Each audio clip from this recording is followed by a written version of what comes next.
മോള് പൊയ്ക്കോ, എവിടാന്ന് വെച്ചാ പൊയ്ക്കോ.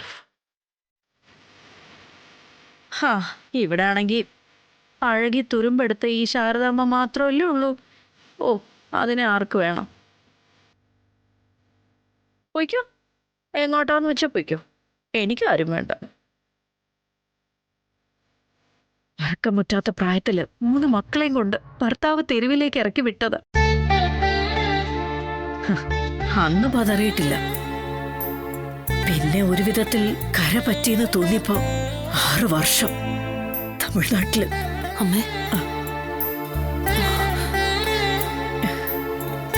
ശാരദാമ്മേ, ശാരദാമ്മേ, പപ്പിയുടെ വീട്ടിൽ എല്ലാവരും ഉണ്ട്. അച്ഛമ്മയും അച്ഛനും വല്യച്ഛനും അമ്മയും അച്ഛനും അങ്കിളും ആന്റിയും ആന്റിയുടെ മോളും എല്ലാരും ഉണ്ട്. എനിക്ക് അവിടെ പോയ സന്തോഷം തന്നെ ആയിരിക്കും. പക്ഷെ എനിക്ക് ഏറ്റവും കൂടുതൽ സന്തോഷമുള്ള ഒരു കാര്യം അവിടെ ഇല്ല ശാരദാമ്മേ. ഈ ശാരദാമ്മ അതെനിക്ക് പഴകി തുരുമ്പെടുത്ത അല്ല, എന്റെ പൊന്ന.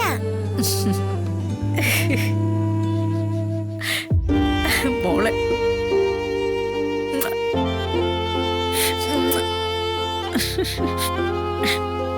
ചക്കരമുത്ത്. അതെ, ഇവിടെ ആർക്കൊന്നും ഭക്ഷണമൊന്നും വേണ്ടാന്ന് തോന്നുന്നു. ആ, ഞാൻ അതൊക്കെ എടുത്ത് വെക്കുകയാണേ. ആ, നിക്കടി. ആരാ പറഞ്ഞ ഭക്ഷണം വേണ്ടാന്ന്? ഞാനും എന്റെ സത്യമോള് എന്തായാലും കഴിക്കും, അല്ലട ചക്കരെ? പിന്നല്ലാതെ. വാ കഴിക്കാം.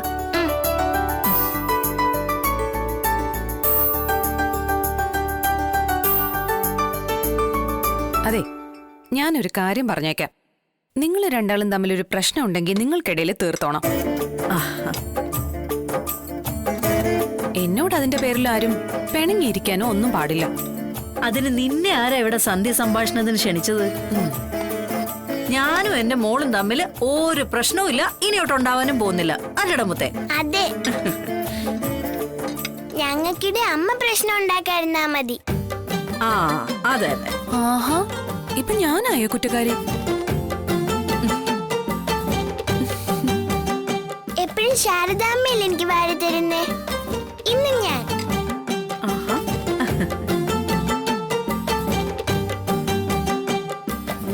കഴിച്ചേ.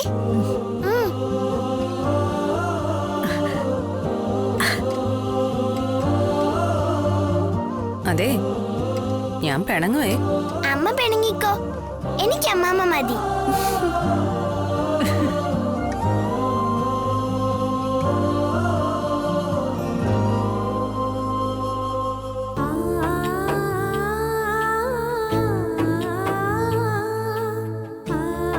എന്തിനാ കരയുന്നേ? കണ്ണു തുടച്ചേ. ദേ, ഇവിടെ കരച്ചിലൊന്നും പാടില്ല കേട്ടോ. ശരി. ഇതും കൂടി കഴിച്ചേ.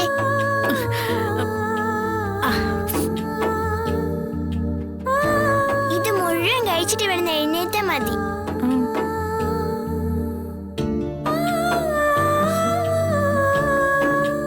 നല്ല കുട്ടിയായിട്ട് മുഴുവനും കഴിക്കണം കേട്ടോ.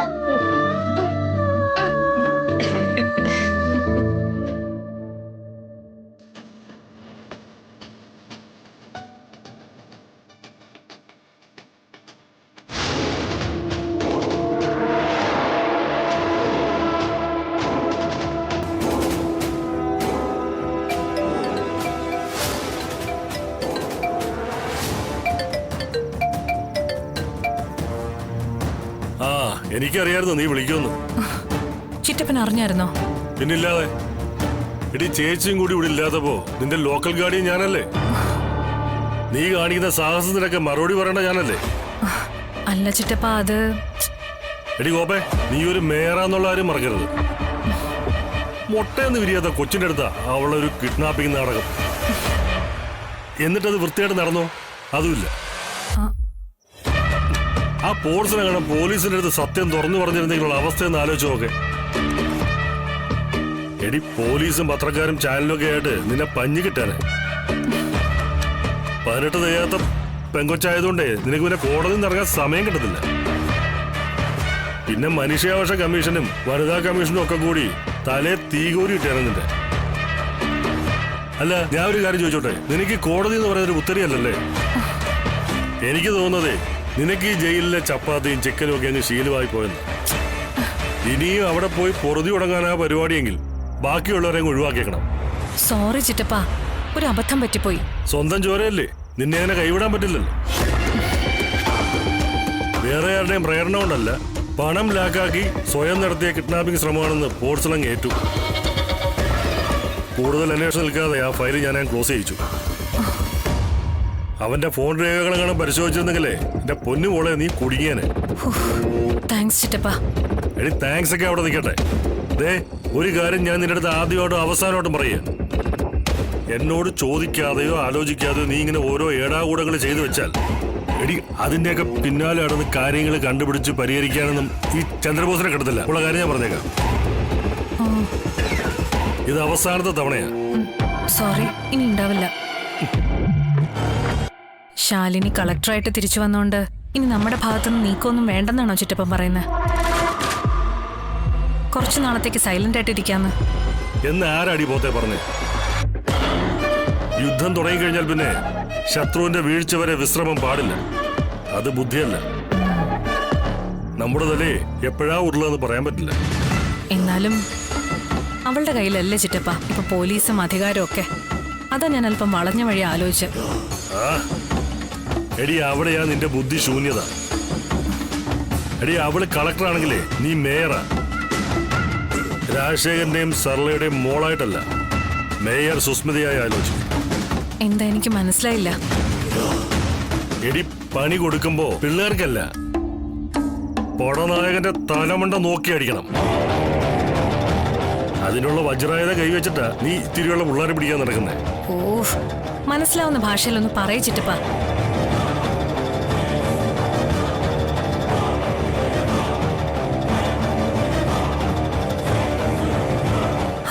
താങ്ക്സ് ചിറ്റപ്പ. ഇത്രയും നല്ലൊരു തുറുപ്പുചീട്ട് കയ്യിലുള്ള കാര്യം ഞാൻ ഓർത്തില്ല. എടി, അതാ പറഞ്ഞത്. എന്നാ മേയർ സുസ്മിത പണി തുടങ്ങിക്കോ. നാളെ രാവിലെ മൂടോടെ ഇളവണം സത്യഭാമയുടെ കൊട്ടാരം. ഡൺ ചിറ്റപ്പ. എന്നാ നീ വെച്ചോ. ആ സന്തോഷത്തില് ഞാൻ 2 എണ്ണം അടിക്കട്ടെ.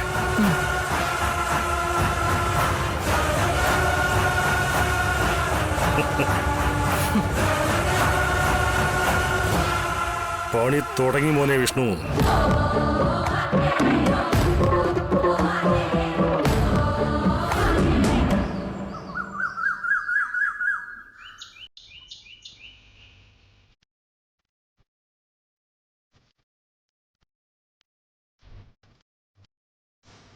സത്യമേ, നമ്മുടെ റെസ്റ്റോറൻറ്റിന്റെ ബിൽഡിംഗ് ഇങ്ങോട്ടേക്ക് മാറും. ഇവിടെ ഇപ്പോൾ ഗാർഡൻ അല്ലേ? ഇതാ ഇവിടെയായിരുന്നു റെസ്റ്റോറൻറ്റിന്റെ ബിൽഡിംഗ്. അത് കുറച്ചും കൂടി എക്സ്റ്റെൻഡ് ചെയ്ത് ഒരു ആയുർവേദിക് മസാജും ബ്യൂട്ടി പാർലറും. ഓക്കെ. ആ ഇതാ ഇതാണ് അതിന്റെ രൂപരേഖ. രണ്ടിനും കോമൺ റിസപ്ഷൻ ആണ്. ലിവിംഗ് ഏരിയ ദാ ഇവിടെ. ഓ ശരി. ഇതില് എന്തെങ്കിലും മാറ്റം വേണോ?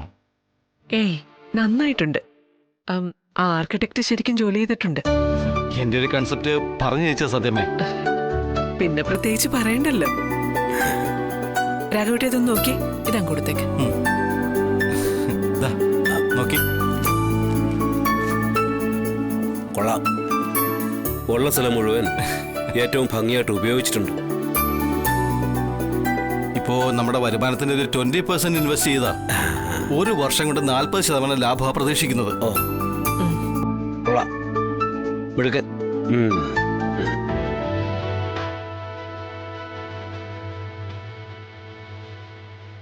കോർപ്പറേഷനിലെ ഈ പ്ലാനാ നമ്മൾ സബ്മിറ്റ് ചെയ്തിരിക്കുന്നത്. അവരുടെ ഒരു അപ്രൂവൽ മാത്രം മതി. മറ്റ് തയ്യാറെടുപ്പുകളെല്ലാം കഴിഞ്ഞു. വിഷ്ണു, ഈ പ്ലാൻ നീ കണ്ടായിരുന്നോ? ഇല്ല, ഞാൻ സൂചിപ്പിച്ചിരുന്നു സത്യമേ. റോയ് അതിൽ വലിയ താല്പര്യം കാണിച്ചില്ല. വിഷ്ണു നീ അതൊന്ന് വാങ്ങിച്ചു നോക്ക്. വിഷ്ണു, ഇത് നീ നടത്തുന്ന ഹോട്ടലിന്റെ നവീകരണത്തിന്റെ ബ്ലൂ പ്രിന്റാ, വിഷ്ണു ലോകത്തിന്റെ. ഇതനുസരിച്ച് ഈ ഹോട്ടലിന്റെ ബിസിനസ് ഇനി നടക്കാൻ പോകുന്നത്. അതിൽ നിനക്ക് ഒരു താല്പര്യമില്ലേ? അതൊക്കെ നോക്കാൻ രോഹിത്തില്ലേ?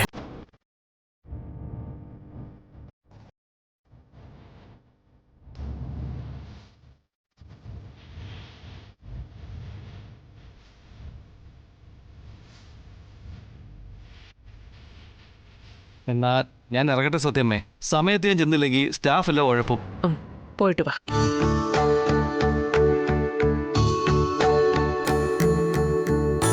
മിടുക്കനാ.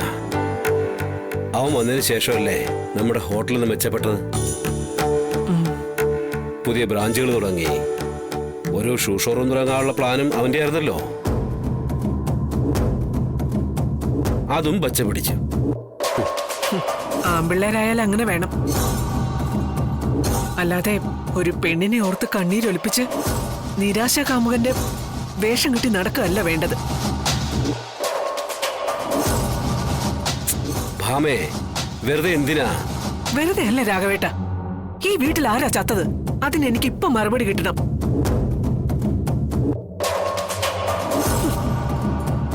ചത്തെങ്കിൽ തന്നെ അതിന് ദുഃഖാചരണത്തിന് ഒരു പരിധിയില്ലേ? 6 വർഷം, നീണ്ട 6 വർഷമായി ഇവനൊന്ന് ചിരിച്ചു കണ്ടിട്ട്. ബിസിനസ്സിലോ പണം പിരിക്കാനോ ഒന്നിലൊരു താല്പര്യമില്ല. ഒരു സിനിമ കാണണ്ട, പാട്ട് കേൾക്കണ്ട, അതിന് മാത്രം ഇവിടെ എന്താ സംഭവിച്ചതെന്ന് എനിക്ക് അറിയില്ല. എന്നൊന്ന് വെറുതെ വിടണേ.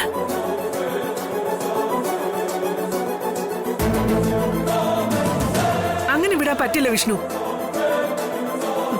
സാധാരണ മനുഷ്യരെ പോലെ ജീവിക്കണം നീ.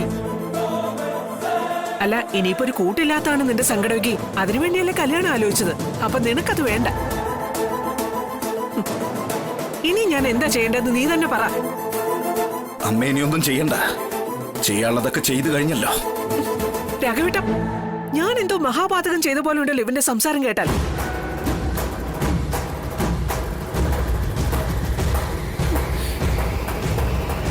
പാതകം തന്നെയാണ് അമ്മ. അത് ചെയ്തത് അമ്മയും.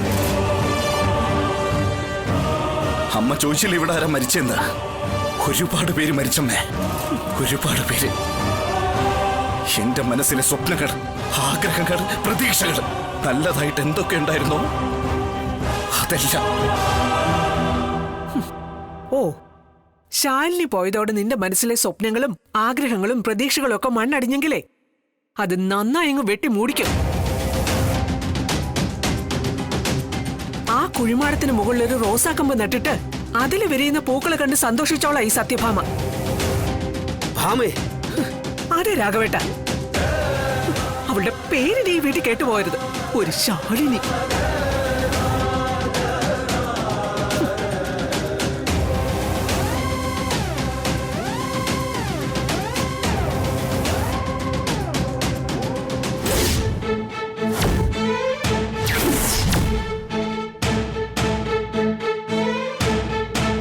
മോനെ,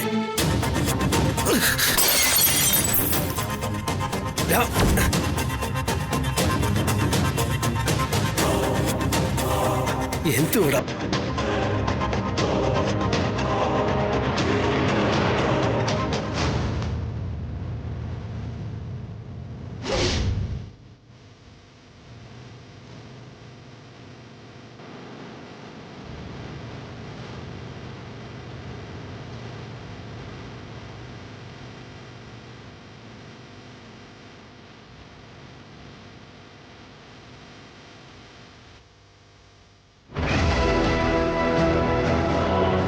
ശാലിനി പോയതോടെ നിന്റെ മനസ്സിലെ സ്വപ്നങ്ങളും ആഗ്രഹങ്ങളും പ്രതീക്ഷകളും ഒക്കെ മണ്ണടിഞ്ഞെങ്കിലേ അത് നന്നായി അങ്ങ് വെട്ടി മൂടിക്കും.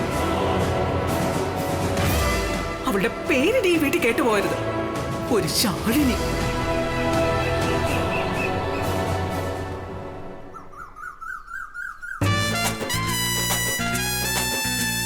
വിമാനത്താവളത്തിന്റെ മേൽക്കൂര തകർന്നു വീണു. വെറുതെ അല്ല, വിമാനങ്ങളൊക്കെ ഇങ്ങനെ പറന്നു കിടക്കുന്നേ. വിമാനത്താവളത്തിലിട്ടാൽ മേൽക്കൂര ഇടിഞ്ഞ് തലയെ വീഴില്ലേ?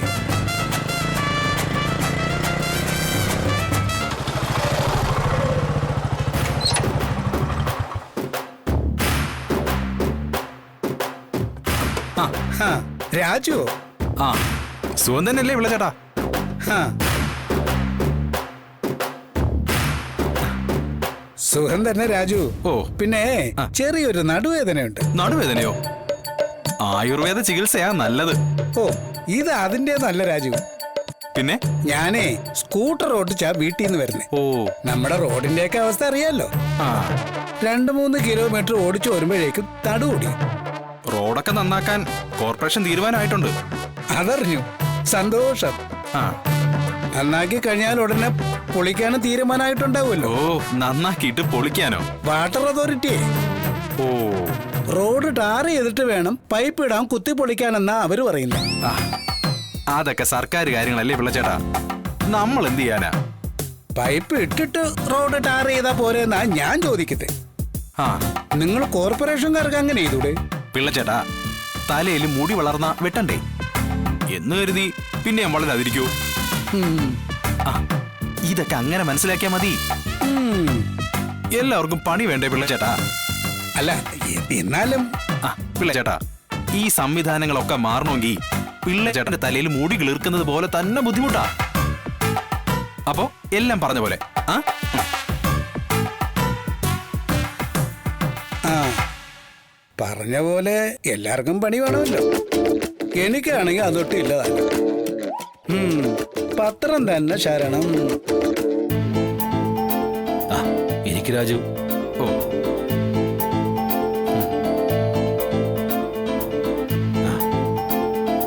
എന്താ രാജു വിശേഷിച്ച്? ഇങ്ങോട്ടൊക്കെ ഇറങ്ങിയിട്ട് കുറെ നാളായല്ലോ. പിന്നെ വരാനിപ്പോ ഒരു വിശേഷം കൂടിയുണ്ട്. അതെന്താ? സത്യാമ്മയെ കൂടെ ഒന്ന് വിളിച്ചിരുന്നെങ്കിൽ സത്യാമ്മയും കൂടി അറിയേണ്ട കാര്യമാ. ഭാമേ, ഭാമേ.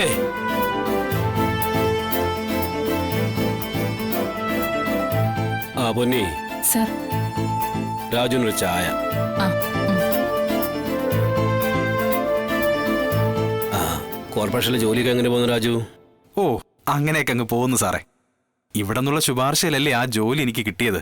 അതിനുള്ള നന്ദി എപ്പോഴും ഉണ്ടാവും. രാജു, ആ, സത്യമേ ഇരിക്കെ.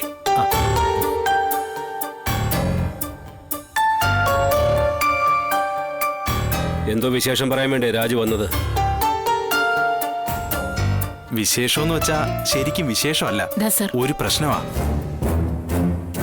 എന്ത് പ്രശ്നം? ഭൂമി കയ്യേറ്റമാണല്ലോ ഇപ്പൊ എവിടെയും ചർച്ച. അന്യരുടെ അധീനതയിലുള്ള സർക്കാർ ഭൂമി കണ്ടെത്താൻ ഈയിടെ ഒരു ഉത്തരവുണ്ടായിരുന്നു. അത് പ്രകാരം കോർപ്പറേഷനിൽ നിന്ന് ഒരു റീസർവേ നടന്നു. കയ്യേറ്റം നടന്ന ഭൂമികൾ കണ്ടെത്തിയിട്ടുണ്ട്. അത് എന്താ ഏതാന്നൊക്കെ തരം തിരിച്ച് ഫയൽ എന്റെ മേശപ്പുറത്തെത്തി. ആ ഭൂമികൾ മുഴുവൻ തിരിച്ചു പിടിക്കാൻ ഉടനെ ഉത്തരവാവും. അതിനെന്താ തിരിച്ചു പിടിക്കണം? അത് സർക്കാരിന്റെ മുതല് അന്യാധീനപ്പെടാൻ പാടില്ലല്ലോ. പ്രശ്നം അവിടെ അല്ല രാഘവൻ സാറേ. പിന്നെ പുതിയ സർവേ പ്രകാരം നമ്മുടെ സ്റ്റാർ ഹോട്ടൽ നിൽക്കുന്നത് സർക്കാർ ഭൂമിയിലാ.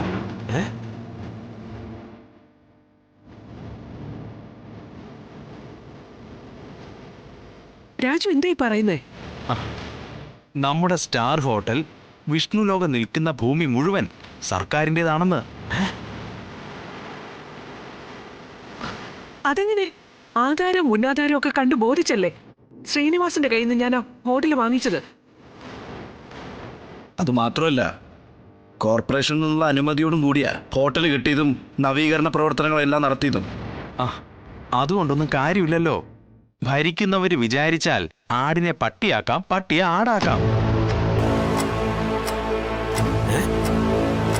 പഴയ ഏതോ സർവേ പ്രകാരം ആ സ്ഥലം സർക്കാർ ഭൂമിയാണെന്നുള്ള റിപ്പോർട്ടും ഫയലിലുണ്ട്. അതെങ്ങനെ സാധിച്ചെന്നാ? നമ്മുടെ ഹോട്ടലിനപ്പുറത്ത് ഒരു 40 സെന്റ് ചതുപ്പ് ഭൂമിയാണെന്നറിയാലോ. അതവര് വിട്ടു.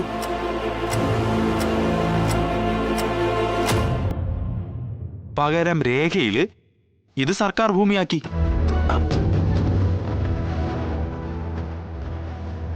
നമ്പരൊന്ന് മാറ്റിയാ മതിയല്ലോ.